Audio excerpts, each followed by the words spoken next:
Hello friends, this is SP Singh and welcome to smarter everyday. तो discuss करेंगे आज EVS के टॉप 30 क्वेश्चन का कलेक्शन है जो कि बहुत इंपॉर्टेंट क्वेश्चन हैं। पेडागोजी के क्वेश्चन रहेंगे जो कि आपको अगर जो पेडागोजी के क्वेश्चंस रहते हैं वो आपको सभी सब्जेक्ट की पेडागोजी में हेल्प करते हैं, पर्टिकुलर एक सब्जेक्ट में हेल्प नहीं करते, यानी कि सभी सब्जेक्ट की पेडागोजी में हेल्प करते हैं। ठीक है, यहाँ पे जो आपके पेडागोजी क्वेश्चंस रहेंगे 30 क्वेश्चंस हैं, सारे क्वेश्चंस आपके पेडागोजी के रहेंगे। तो बहुत ही बेहतरीन क्वेश्चंस है, क्लास में लास्ट तक बने रहेंगे, डेफिनेटली बहुत कुछ सीखने को मिलेगा। पहला क्वेश्चन आपके सामने जिसकी हम बात करते हैं, देखिएगा। पहला क्वेश्चन है प्राथमिक स्तर पर, और हाँ, चैनल पर नए हो तो सब्सक्राइब जरूर कर लीजिएगा, सीटेट की बेहतरीन तैयारी आपको यहाँ मिलेगी। प्राथमिक स्तर पर ईवीएस की पढ़ाई का प्रमुख उद्देश्य क्या होता है? प्राथमिक स्तर कितना होता है? प्राथमिक स्तर हमारा कक्षा 1 से 5 तक की बात हो रही है। यहाँ स्टूडेंट कितना है? कक्षा 1 से 5 तक का है। तो यहाँ पे जो हम बच्चों को ईवीएस पढ़ाते हैं, जो इन्वायरमेंटल स्टडी पढ़ाते हैं, उसका क्या उद्देश्य है?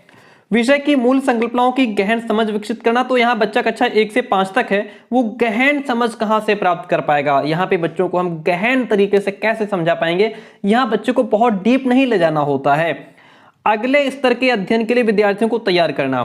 कक्षा 1 से 5 तक का बच्चा है, उसको अभी से हम आगे की तैयारी करवाएंगे, ऐसा भी नहीं है। कक्षा की पढ़ाई को शिक्षार्थी के विद्यालय से बाहर के जीवन से संबंधित करने में सहायता करना। कुछ कुछ ठीक लग रहा है, ये तो ऑप्शन गलत ही है, ये भी गलत है। स्वतंत्र रूप से हस्तशित क्रियाकलापों को करने का कौशल अर्जित करना, ये भी ऑप्शन यहाँ पे आपका कट जाता है। ऑप्शन आपका क्या सही है कि हम बच्चों को जो शिक्षा कक्षा में दे रहे हैं उसको क्या करें, हम उसके अतिरिक्त विद्यालय के बाहर का जो ज्ञान है, विद्यालय के बाहर की जो घटनाएं हैं, वो भी हम विद्यार्थियों को दे पाएं, उनसे संबंधित जानकारी बच्चों को उपलब्ध करा पाएं। यही है प्राथमिक स्तर पर ईवीएस की पढ़ाई का प्रमुख उद्देश्य। क्या है?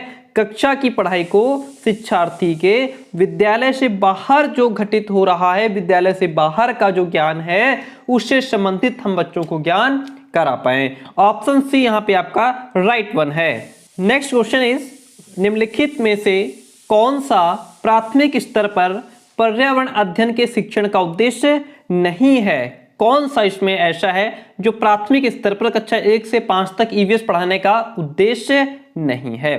शिक्षक कक्ष में कड़े अनुशासन को सुनिश्चित करें, क्या यह उद्देश्य नहीं है? बच्चों को प्रश्न पूछने के लिए अवश्य अभिप्रेरित करना चाहिए, ये तो उद्देश्य है भाई। बच्चों को प्रश्न पूछने के लिए हम क्या करेंगे? अभिप्रेरित करेंगे, है ना। बच्चों को अपने निकटतम परिवेश से परिचय प्राप्त करने के लिए अवश्य अभिप्रेरित करेंगे, बिल्कुल करेंगे। बच्चों का जो भी उनके निकटतम का जो परिवेश है, जिस वातावरण में है, उनसे हम बच्चों को परिचित कराएंगे। ठीक है, यानी कि बच्चों को यहाँ पे हम प्रश्न पूछने के लिए प्रोत्साहन देंगे, यहाँ भी अभिप्रेरित करेंगे। कक्ष में होने वाले अधिगम को विद्यालय के बाहर की दुनिया के साथ जोड़ना, जैसा कि अभी हमने जस्ट इससे पीछे वाले क्वेश्चन में पढ़ा कि जो कुछ हम क्लास में पढ़ा रहे हैं उसके अतिरिक्त बाहर जो घटित हो रहा है वो भी बच्चों को हम ज्ञान प्रदान कर पाए। तो यहाँ पे क्या है, हम यहाँ पे कक्षा 1 से 5 तक का बच्चा है तो उसके लिए कड़े अनुशासन सुनिश्चित नहीं करेंगे। ये अध्ययन के शिक्षण का उद्देश्य नहीं है, ये उद्देश्य नहीं है। उद्देश्य क्या है? हम बच्चों को प्रश्न पूछने के लिए प्रोत्साहित करें, उनका जो परिवेश है, जो वातावरण है, उससे बच्चों को जानकारी प्रदान करें उसके बारे में। विद्यालय के बाहर क्या घटनाएं हो रही हैं, इसका ज्ञान दें हम बच्चों को। इसलिए ये सारे ही शिक्षण के उद्देश्य हैं, लेकिन ये शिक्षण का उद्देश्य नहीं है, यानी कि ऑप्शन नंबर ए यहाँ पे आपका राइट हो जाता है। क्वेश्चन इज, कक्षा 5 की पर्यावरण अध्ययन की पाठ्यपुस्तक, यानी किताब किसकी है? ईवीएस की किताब है, कक्षा 5 की किताब है। उसके एक पाठ में एक पाठ है सर्वेक्षण और लेखन। पाठ का नाम क्या है? सर्वेक्षण और लेखन। पर एक भाग का मुख्य उद्देश्य क्या है? शिक्षार्थियों को अवसर उपलब्ध कराना कि वे चीजों को खोजें और सीखें, ये उसके एक भाग का मुख्य उद्देश्य है। विषय की आधारभूत अवधारणाओं को सीखने में शिक्षार्थियों की मदद करना या शिक्षार्थियों के व्यवहारिक कौशलों में सुधार करना।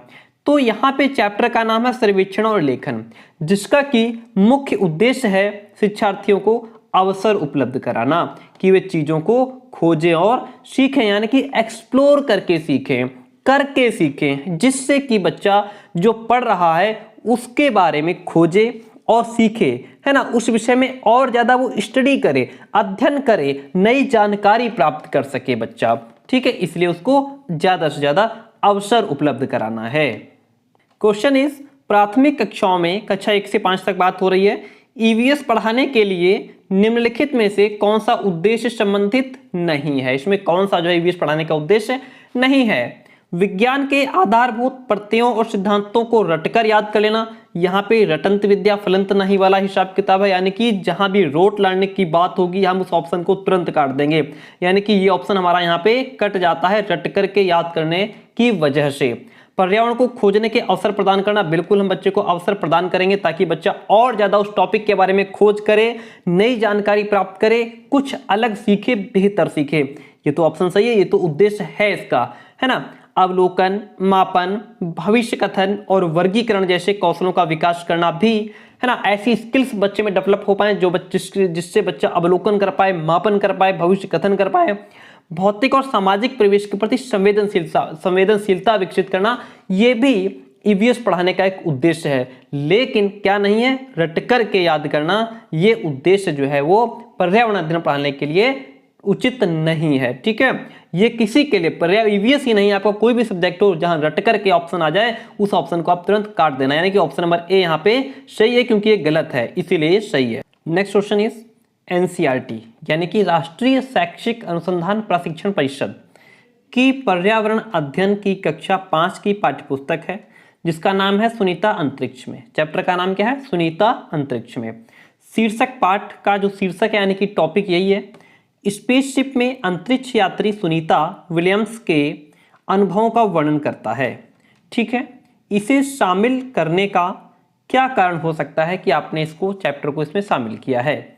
यह घटना अंतरिक्ष यात्रियों की जिंदगी में झांकने का अवसर देती है। बात तो सही है भाई, सुनीता अंतरिक्ष में चैप्टर ही ऐसा है ना। इससे हमें अंतरिक्ष के बारे में जानकारी मिलेगी, अंतरिक्ष में जाने वाले यात्रियों के बारे में जानकारी मिलेगी। यह घटना स्पेसशिप में भौतिक स्थितियों का वर्णन करती है। जब चैप्टर ही अंतरिक्ष के बारे में है तो वहां की भौतिक कंडीशन भी हमें जानने समझने को मिलेगी।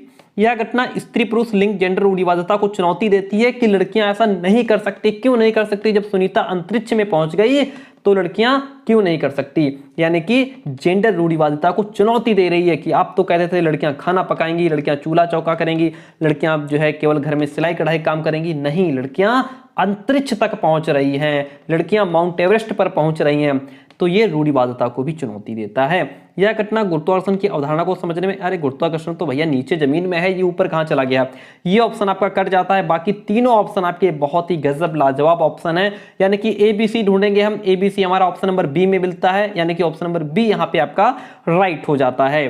चलिए आगे बढ़ते हैं। नेक्स्ट क्वेश्चन कहता है, पर्यावरण अध्ययन के पाठ्यक्रम जिसे 6 उपविषयों के चतुर्दिक निर्मित किया गया है में पौधे और पशु को जानबूझकर परिवार और मित्र उपविषय के अंतर्गत सम्मिलित किया गया है। पौधे और पशु, इसको जानबूझकर के परिवार और मित्र जो उपविषय है इसमें शामिल किया गया है। इसके लिए निम्नलिखित में से एक कारण को छोड़कर शेष सभी कारण हो सकते हैं। वो कारण कौन से हैं? एक को छोड़कर बाकी सारे हो सकते हैं, यानी कि एक इसमें कोई हमें चूज करना है जो कारण नहीं हो सकता है। देखिए, इस बात को उभारना कि किस प्रकार कुछ समुदायों के जीवन और आजीविकाएं विशेष पशुओं और पौधों से घनिष्ठ रूप से जुड़े हुए हैं।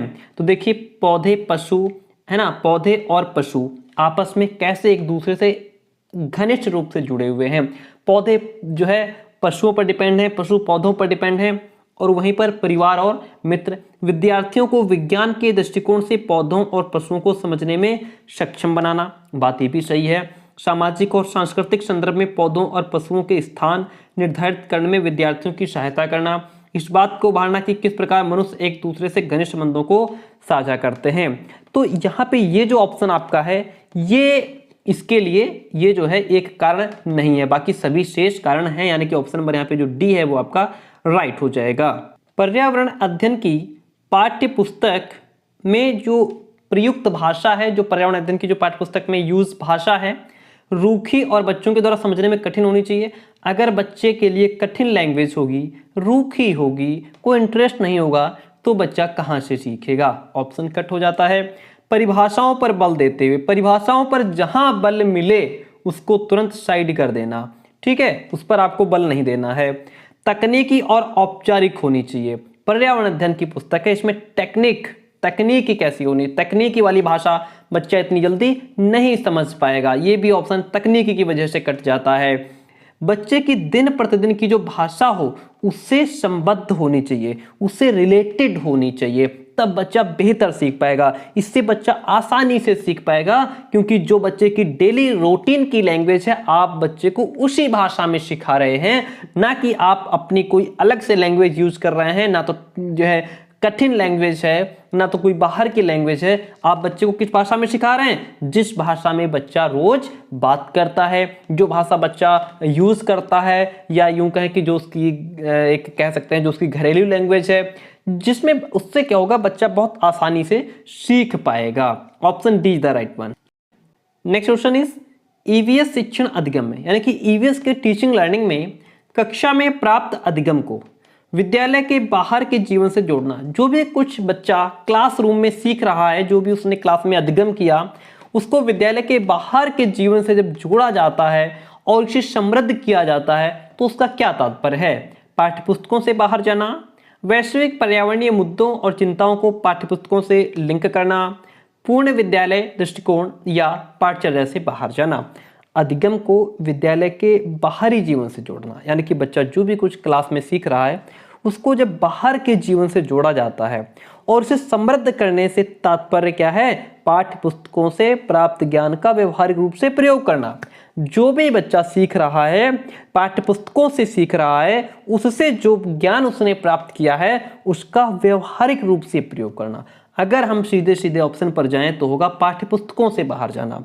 ठीक है, पाठ्यपुस्तकों से प्राप्त ज्ञान का व्यवहारिक रूप से प्रयोग करना, यानी कि पाठ्यपुस्तकों से बाहर जाना। ऑप्शन नंबर ए यहाँ पे आपका राइट हो जाएगा। नेक्स्ट वन क्वेश्चन है, पर्यावरण अध्ययन के शिक्षण अधिगम में सर्वेक्षण का क्या उद्देश्य है? किसका?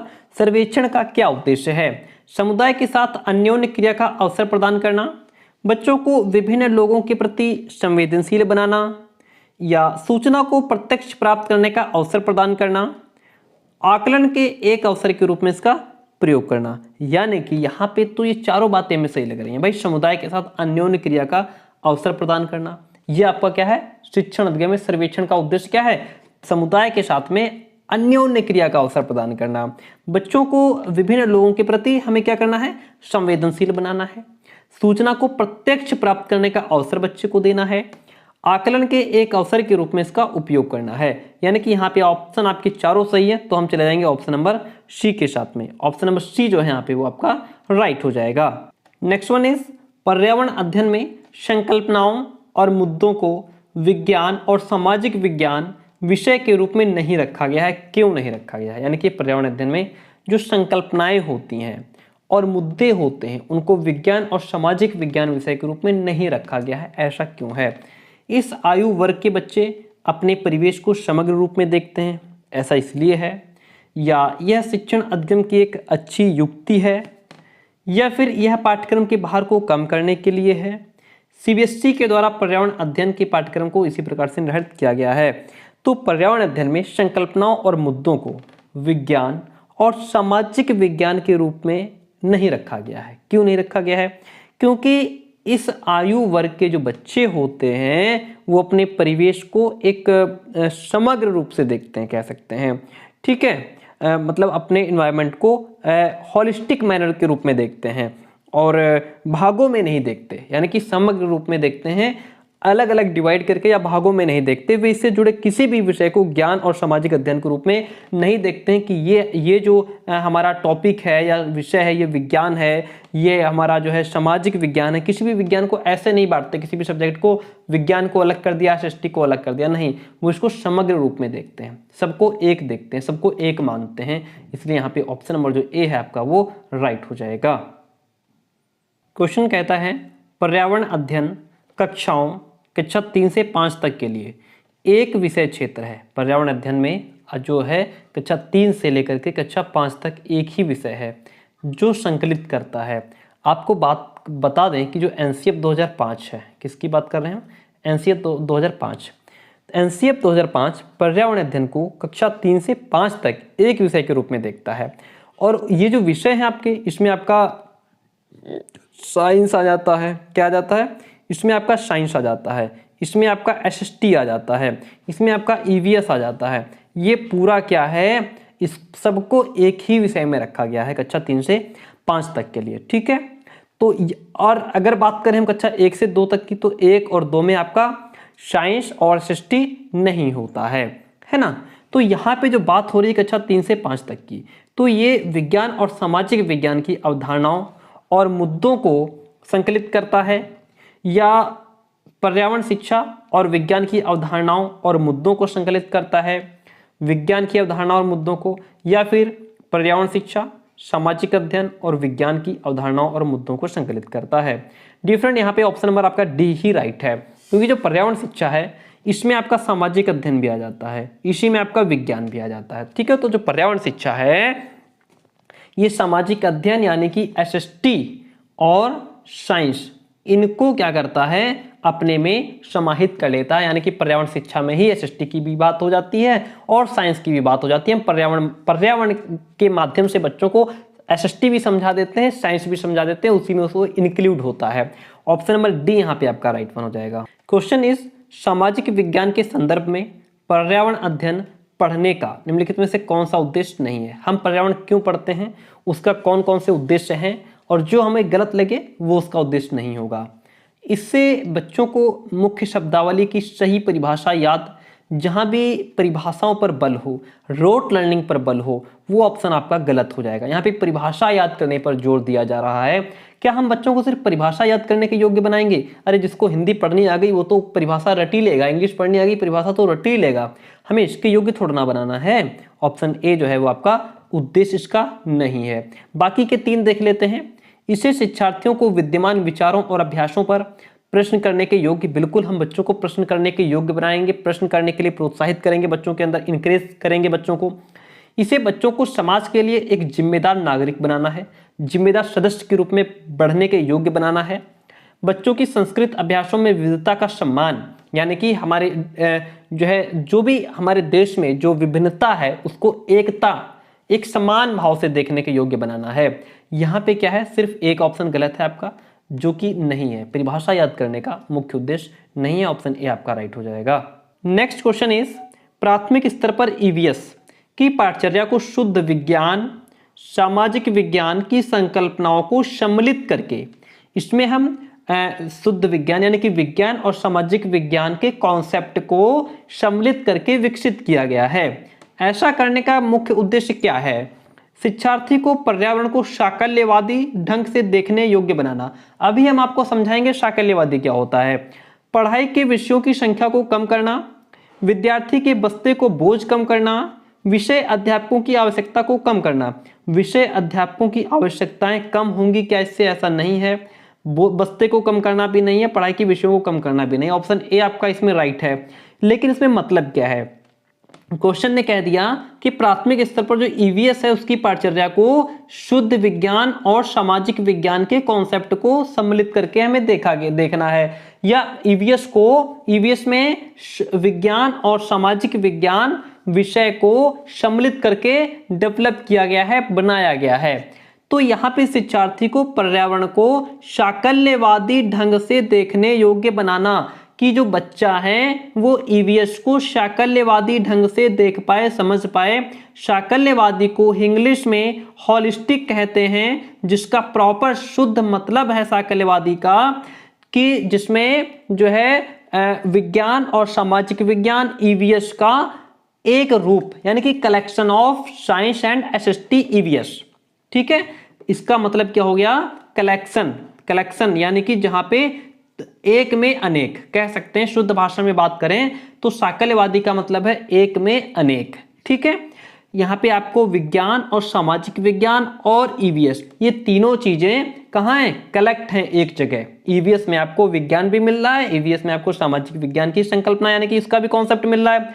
तो हम इसको साकल्यवादी ढंग से देखेंगे, यानी कि यहाँ पे इनका समग्र रूप है एक। ठीक है, एक में अनेक। चलिए बात क्लियर हुई, आगे बढ़ते हैं। किसी क्रियाकलाप के लिए, किसी एक्टिविटी के लिए समूह बनाते समय सामाजिक अध्ययन के शिक्षक को चाहिए कि वो सुनिश्चित करे कि लड़के लड़कियों के समूह अलग अलग हों, ये तो भाई रूढ़िवादिता की तरफ जो है बढ़ावा हो जाएगा। उनके अंकों के अनुसार समूह बनाए कि तुम 80% वाले अलग, तुम 70 वाले अलग, तुम 90% वाले अलग, ये तो गलत बात है। केवल 2 समूह बनाए और प्रत्येक में बहुत से विद्यार्थी हों। ऐसा कोई फिक्स थोड़ा है कि 2 ही समूह बनेंगे और सब में विद्यार्थी जो है बहुत सारे होंगे। कोई भी एक्टिविटी कराएंगे तो उसमें एक नंबर ऑफ स्टूडेंट होगा ना। सभी प्रतिभागियों को सहभागिता और सहयोग निश्चित करें, ये ऑप्शन आपका राइट वन है। देखिए ये बेहतर ऑप्शन है। कोई भी एक्टिविटी हम कराएंगे और समूह बनाते समय क्या ध्यान रखेंगे कि जितने भी इसमें प्रतिभागी हैं, है ना, उनको सहभागिता और सहयोग प्रदान करें हम, है ना। आप सभी लोग पार्टिसिपेट कर सकते हैं, उसमें टीचर उनको सहयोग प्रदान करेगा। ऐसा थोड़ा है, ये तो फिर जो है हम रूढ़िवादिता की तरफ चले जाएंगे ना। और ऐसा भी नहीं है, ऐसा भी नहीं है। ठीक है, ऑप्शन नंबर यहाँ पे जो ऑप्शन नंबर डी है वो आपका राइट हो जाता है। क्वेश्चन इज, नीचे पौधों के बारे में बच्चों के कुछ सहजानुभूत विचार दिए गए हैं, इनमें से कौन सा विचार वैज्ञानिक दृष्टि से ठीक है। ये जो ऑप्शन है इसमें साइंटिफिक तौर पर हमें देखना है कौन सी बात उसमें सही है। घास पौधा नहीं है, ये तो गलत बात है। कौन कहता है घास पौधा नहीं है। कुछ सब्जियां फल होती हैं, बीज किसी पौधे का हिस्सा नहीं होता, या गाजर और बंद गोभी पौधे नहीं है। देखिए इसमें जो वैज्ञानिक तौर पर जो बात सही है वो ये है कि कुछ सब्जियां फल होती हैं। जैसे कि अब कुछ फलों को कुछ सब्जियां फल होती हैं, है ना, उनको हम क्या करते हैं खाना पकाने के लिए यूज करते हैं। जैसे आपका क्या हो गया, कद्दू हो गया, है ना, जैसे कि आपका खीरा हो गया, है ना, और जैसे कि आपका टमाटर हो गया, मटर हो गया, सेम हो गया, बैगन हो गया, ये सब हम क्या करते हैं इनको खाना पकाने के लिए यूज करते हैं। तो ऑप्शन बी आपका राइट है कि कुछ सब्जियां फल होती हैं। ऑप्शन नंबर बी जो है वो आपका राइट हो जाएगा। पर्यावरण अध्ययन की कक्षा में कॉन्सेप्ट्स को क्लियर करने के लिए कविताओं और कहानी कथन का प्रयोग किया जाता है ना। कुछ कॉन्सेप्ट होते हैं उनको क्लियर करने के लिए क्या किया जाता है, पोयम का यूज करते हैं, कहानियों का यूज करते हैं। क्यों करते हैं? उचित दिशा में बच्चों की ऊर्जा को संकेंद्रित करता है, पाठ को आनंददायक और रोचक बनाने के लिए, स्थानीय एवं विश्व स्तर पर संसार की प्रकृति को खोजने और कल्पना करने की योग्यता का विकास करने में मदद करता है, बच्चों में विद्यमान भाषिक और सांस्कृतिक विविधता को ध्यान में रखता है। ऑप्शन बी आपका सी आपका राइट है। इससे क्या होता है कि बच्चे संसार की प्रकृति को खोजने के लिए इमेजिनेशन करेंगे, कल्पना करने की योग्यता का डेवलपमेंट करना है बच्चों के अंदर ताकि बच्चे इमेजिनेशन करने के योग्य बने। ऑप्शन नंबर सी यहाँ पे आपका राइट हो जाता है। और हम बढ़ जाते हैं नेक्स्ट क्वेश्चन की तरफ। क्वेश्चन कहता है प्रयोगशाला, देखिएगा जस्ट मिनट प्लीज, प्रयोगशाला, खोजना, जांच पड़ताल और प्रश्न पूछना पर्यावरण अध्ययन के सक्रिय अधिगम के अनिवार्य तत्वों का निर्माण करते हैं। एक शिक्षक खाना जो हमें खाना चाहिए के कॉन्सेप्ट के बारे में बताने के लिए निम्नलिखित गतिविधियों की व्यवस्था करता है। प्रकरण पर जो भी टॉपिक है उस पर एक वीडियो दिखाता है, श्यामपट्ट पर उस प्रकार के सभी भोज्य पदार्थों के चित्र बनाता है जो कि जिसके बारे में उसे बताना है, विभिन्न भोज्य पदार्थों के उदाहरण देता है, प्रत्येक में अनिवार्य तत्व बताता है, शिक्षार्थियों से कहता है कि सभी संभावित स्रोतों से संबंधित जानकारी एकत्र करें। तो इसमें राइट वन क्या है? राइट वन ये है कि खाना जो हमें खाना चाहिए उसके कॉन्सेप्ट के बारे में बताने के लिए टीचर को श्यामपट्ट पर उस प्रकार के सभी भोज्य पदार्थों के चित्र बना करके दिखाना चाहिए। क्या करना चाहिए? चित्र बना करके दिखाना चाहिए। ठीक है, क्यों? क्योंकि ये तरीका एक्टिव लर्निंग का भाग होगा। किसका? एक्टिव लर्निंग का पार्ट होगा, सक्रिय अधिगम का भाग होगा। इससे बच्चे बोर्ड पर बने चित्रों का अवलोकन करके आसानी से सीख पाएंगे। ऑप्शन बी आपका इसमें राइट हो जाएगा। अब आगे बढ़ते हैं हम नेक्स्ट क्वेश्चन की तरफ। क्वेश्चन कहता है, देखिएगा, क्वेश्चन कहता है कक्षा 5 की ईवीएस की पाठ्यपुस्तक के किसी पाठ में सोचिए और चर्चा कीजिए भाग में नीचे दिया गया कथन लिखा है। कभी कभी ना हम लोग देखते हैं, कभी कभी क्या है, जो बुक्स होती है कक्षा 5 की ईवीएस की उठाइए एनसीईआरटी की, तो उसमें लिखा होता है सोचिए और चर्चा कीजिए। उसमें नीचे लिखा है कि यदि आपके गांव अथवा शहर में एक सप्ताह तक पेट्रोल और डीजल ना हो तो क्या होगा। इस कथन का मुख्य उद्देश्य क्या है? ये क्वेश्चन डाला गया है और फिर ये इसका मुख्य उद्देश्य क्या है, इस क्वेश्चन को डालने का, ये पॉइंट डालने का क्या रीजन हो सकता है, इसको हम समझते हैं। अगर आपके गाँव में, आप लोग भी सोचिए, हम लोग भी सोचते हैं, है ना, अगर एक जो है गांव शहर में एक सप्ताह तक पेट्रोल डीजल ना हो तो क्या हो जाएगा। छात्रों को तेल के न्यायसंगत उपयोग के बारे में संवेदनशील बनाना इसका अर्थ है। छात्रों का पेट्रोल और डीजल के स्रोतों के बारे में मूल्यांकन करना, वास्तविक जीवन की चिंताओं को समझने हेतु कल्पना और सोचने विचारने की कुशलता को बढ़ावा देना है। पेट्रोल और डीजल की कमी के बारे में जागृति उत्पन्न करना है। जब हम बच्चों को यह कहेंगे कि बेटा आपके गांव में एक सप्ताह तक पेट्रोल और डीजल नहीं आएगा, तो बच्चे क्या करेंगे, कल्पना करेंगे कि अगर ऐसा होगा तो फिर क्या होगा। अगर ऐसा हो जाए तो सारे वाहन ठप हो जाएंगे, बहुत सारे काम जहां के तहां रुक जाएंगे, है ना। इससे क्या होगा, बच्चे कल्पना करेंगे, सोच विचारने की जो स्किल है वो डेवलप होगी। ऑप्शन सी आपका राइट हो जाएगा, है ना। इससे बच्चों के अंदर जो है कि लोगों में चिंताओं और सोचने विचारने की भावना जागृत होगी। इससे उनके वास्तविक जीवन की चिंताओं को समझने के लिए कल्पना और सोचने विचारने की कुशलता को बढ़ावा मिलेगा। ऑप्शन सी इसमें आपका राइट हो जाता है। हम आगे बढ़ते हैं और नेक्स्ट क्वेश्चन की बात करते हैं। खेल जो हम खेलते हैं प्रकरण के शिक्षण में, प्रकरण को इंग्लिश में टॉपिक कहते हैं। खेल जो हम खेलते हैं ये टॉपिक है। इसको पढ़ाते समय शिक्षार्थियों की अधिकतम भागीदारिता के लिए निम्न में से कौन सी शिक्षण युक्ति अधिक प्रभावी होगी। विभिन्न खेलों के खेल कार्ड बनाना और उन्हें शिक्षार्थियों को दिखाना, शिक्षार्थियों को भीतर और बाहर खेले जाने वाले विभिन्न खेलों के नाम याद करने के लिए कहना, शिक्षार्थियों को टेलीविजन पर खेल संबंधी कार्यक्रम को देखने और उस पर आधारित सामान्य परियोजना कार्य बनाने के लिए कहना, शिक्षार्थियों को खेल के मैदान में ले जाना और फिर उन्हें अलग अलग खेल खिलाना। तो यहाँ पे खेल जो हम खेलते हैं इस टॉपिक को पढ़ाना है, उसके लिए राइट ऑप्शन क्या हो जाएगा कि ऑप्शन नंबर डी, शिक्षार्थियों को खेल के मैदान में ले जाना और उन्हें अलग अलग खेल खिलाना, है ना। तो अलग अलग जो खेल हों उनसे परिचित कराना, जिससे उनकी जानने की इच्छा बढ़ेगी और वे टॉपिक के टीचिंग में अधिक से अधिक वो पार्टिसिपेट कर पाएंगे, है ना, हिस्सा ले पाएंगे, भाग ले पाएंगे और चीज़ों को ज़्यादा बेहतर तरीके से समझ पाने में वो जो है समर्थ होंगे। अगला क्वेश्चन है, देखिएगा। क्वेश्चन इज प्राथमिक स्तर पर पर्यावरण अध्ययन की पाठ्यपुस्तक में निम्नलिखित में से कौन सी विशेषता नहीं होनी चाहिए। यह शिक्षार्थियों की वैविध्यपूर्ण पृष्ठभूमि की जरूरतों को पूरा करती है। ये तो विशेषता होनी चाहिए भाई, है ना। वैविध्यपूर्ण यानी कि अनेक तरीके से अलग अलग जगह से पृष्ठभूमि से आए बच्चे हैं, उनको समझना। यह वास्तविक कहानियों और घटनाओं को सम्मिलित करता है, ये भी बात सही है ना। यह परिभाषाओं और अमूर्त अवधारणाओं की व्याख्या करने पर केंद्रित करता है। यह परिभाषाओं पर जो है ध्यान केंद्रित हो रहा है, यानी कि परिभाषाओं को रटने पर जोर दिया जा रहा है और जहां परिभाषाओं पर रटने पर जोर होगा उस ऑप्शन को हम तुरंत काट देंगे। आगे बढ़ेंगे। यह प्राकृतिक और समाज सांस्कृतिक परिवेश को एकीकृत तरीके से प्रस्तुत करती है, बात बिल्कुल सही है। यानी कि एक ही ऑप्शन गलत है, वो ये है कि जहां परिभाषाओं पर बल होगा, परिभाषाओं पर ध्यान केंद्रित होगा, ये ऑप्शन इसमें आपका गलत हो जाएगा।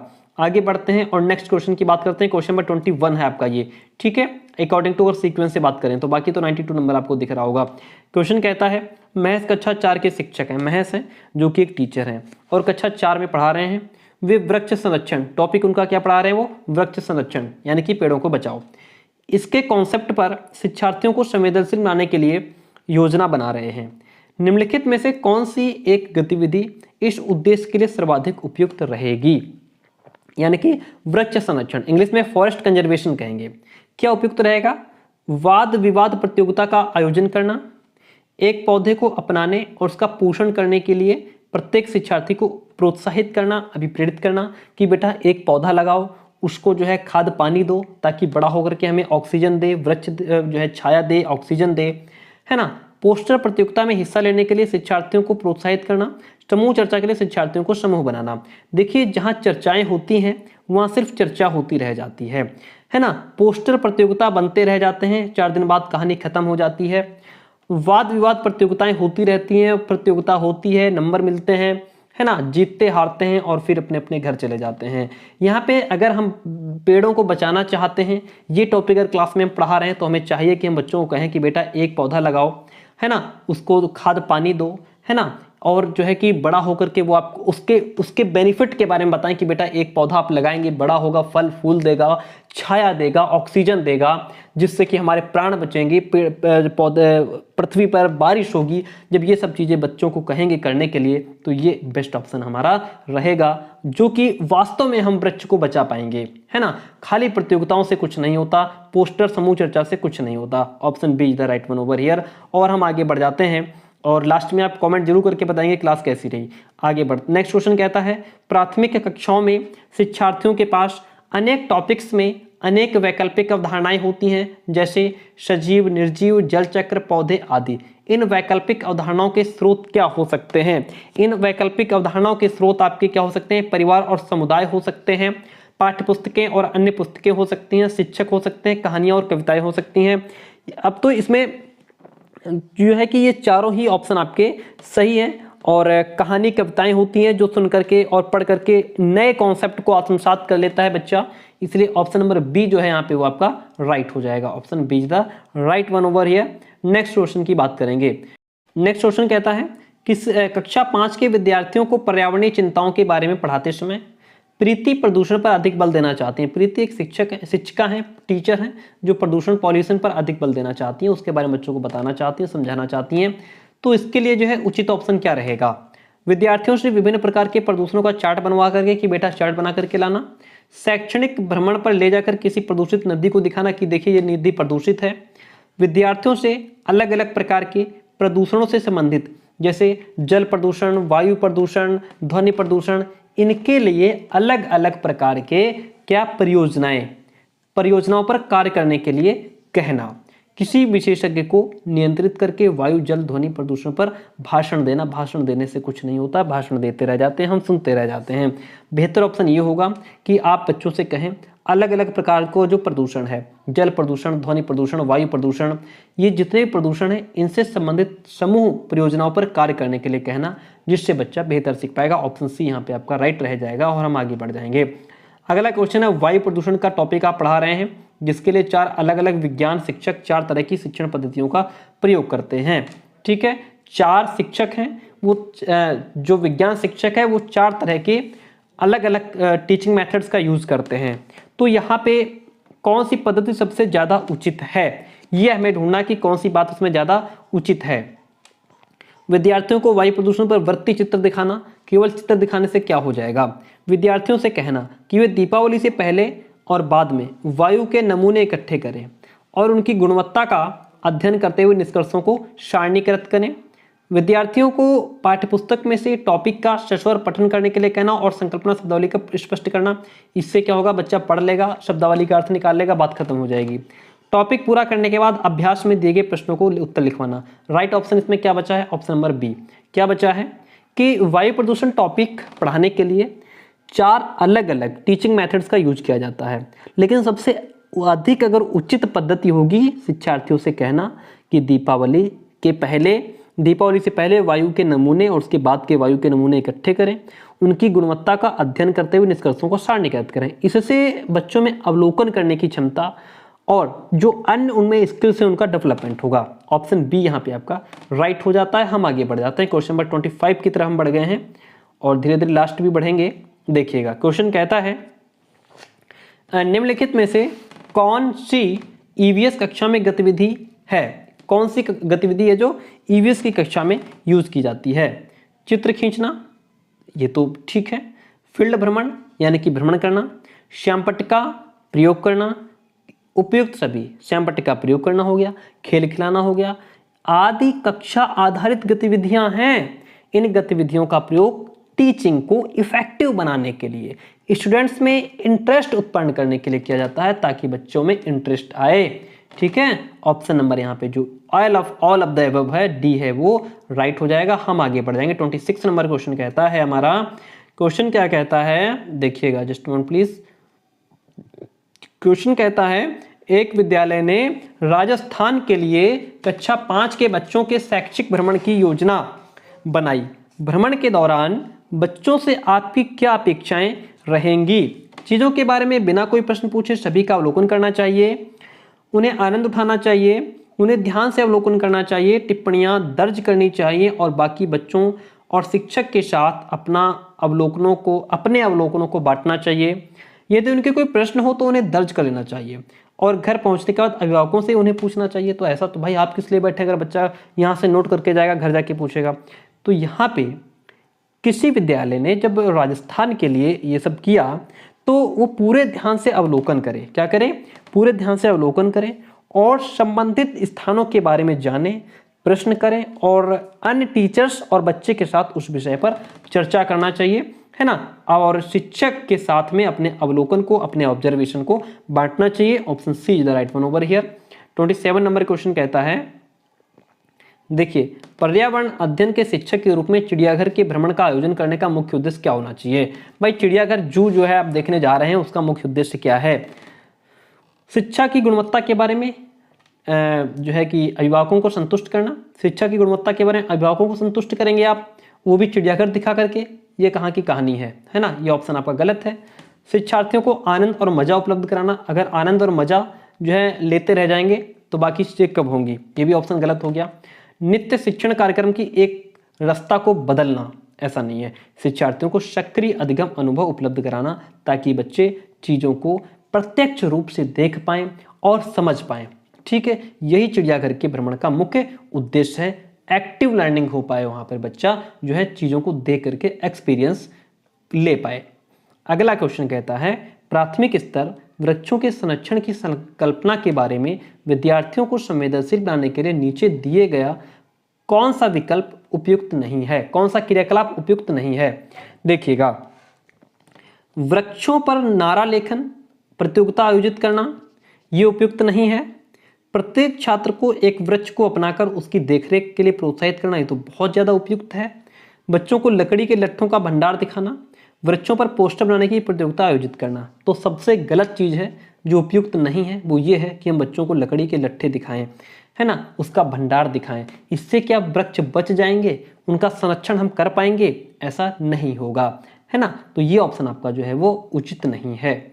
आगे बढ़िएगा, नेक्स्ट क्वेश्चन की बात करेंगे। ईवीएस की कक्षा में जल का पाठ पढ़ाते समय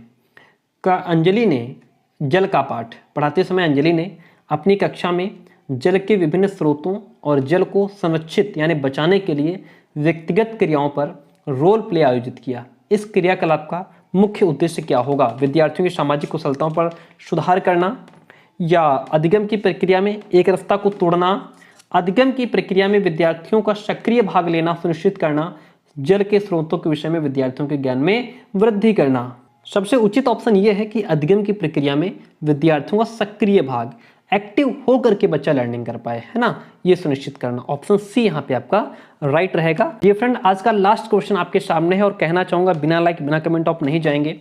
शालिनी ने कक्षा 4 के विद्यार्थियों को विज्ञान केंद्र दिखाने के लिए शैक्षणिक भ्रमण की योजना बनाई है। नीचे दिया गया कौन सा सामान्य निर्देश इस भ्रमण के लिए अप्रासंगिक है। विज्ञान केंद्र, साइंस सेंटर दिखाने के लिए उसने जो है शैक्षणिक भ्रमण की योजना बनाई है। प्रदर्शन के समय अपनी शंकाओं के विषय में प्रश्न पूछना, अपना दिन भर का पूरा बस्ता लेकर आना, बिना मुझे सूचित किए कहीं ना जाना, या अपने साथ में पेन और नोटपैड लेकर के जाना। राइट क्या रहेगा यहाँ पे कि जो है कि शालिनी ने जब भ्रमण पर ले जाती है तो शालिनी शिक्षार्थियों को ये निर्देश नहीं देगी कि वो अपने पूरे दिन का बस्ता लेकर चले। ठीक है, अप्रासंगिक पूछ रहा है, गलत बात पूछ रहा है, तो गलत ये है कि हम ये नहीं कहेंगे कि अपना दिन भर का पूरा बस्ता लेकर के आप साथ चलो, क्योंकि हम वहाँ पे शैक्षणिक भ्रमण के लिए जा रहे हैं। ये शिक्षार्थियों को शैक्षिक भ्रमण के लिए ले जाती है, किसी विद्यालय में नहीं लेकर के जा रहे हैं कि आप पूरा बस्ता लेकर के चलो, है ना। आप उन्हें कह सकते हैं कि नोटपैड ले लीजिए और मुझे बिना बताए कहीं इधर उधर जाना नहीं, अपनी शंकाओं के सारे प्रश्न मेरे से पूछना, ये सब काम हम कर सकते हैं। प्यारे दोस्तों, क्लास कैसे रही कमेंट जरूर कीजिएगा। थैंक यू सो मच, मिलते हैं बहुत जल्दी नेक्स्ट क्लास में।